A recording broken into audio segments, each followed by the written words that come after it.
এ দেখো আমি পৌঁছে গেছি দিদির বাড়ি। আর এসেই দেখছি পৌলমীর এক বান্ধবী মেহেন্দি করেছে, পৌলমী রায়ের। কত সুন্দর হয়েছে মেহেন্দিটা। আমাকে পৌলমী রাতে করে দেবে। আমি যেহেতু এক্ষুনি মাত্র পৌঁছেছি, এ দেখো আমি এক্ষুনি এলাম ব্যাগ নিয়ে। টানা গাড়িতে এসেছি মেমারি থেকে দিদিদের বাড়ি, একদম টানা গাড়িতে এসেছি।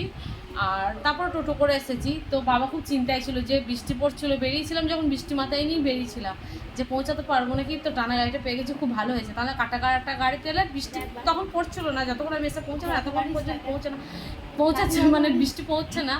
কিন্তু হচ্ছে যে রাস্তায় প্রচণ্ড কাদা। দিদিদের এখানে যে জগদ্ধাত্রীর তলা থেকে দিদিদের বাড়ি পর্যন্ত প্রথমবার দেখছি এত মেলা বসেছে বাড়ির সাইডে। দেখাবো তোমাদের, কিন্তু প্রচণ্ড কাদা হয়েছে রাস্তায়, এত কাদা। আর ভালো লাগে না যে বৃষ্টি মানে কাদার মধ্যে কি করে শাড়ি পরে সাজবো। চলো, দিদি দেখো এখনো ঘর গুছোতে পারেনি, টিভিটাকে তক্ত তলায় রাখবে বলে এখানে রেখেছে। এই বাতিল টিভিটা এখনো রাখতে পারেনি। টিভিটা চালা রায়, টিভিটা চালা। ও রায়ের আর পৌলমীর জন্য দুটো জিনিসও এনেছি, বাসে কিনেছিলাম।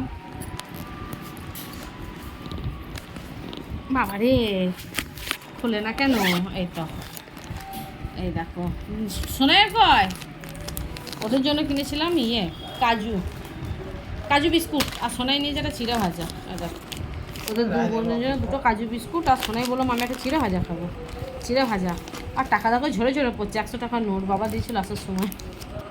এনে খাবি, এটা বাবু খাবে আর এটা পৌলমী খাবে।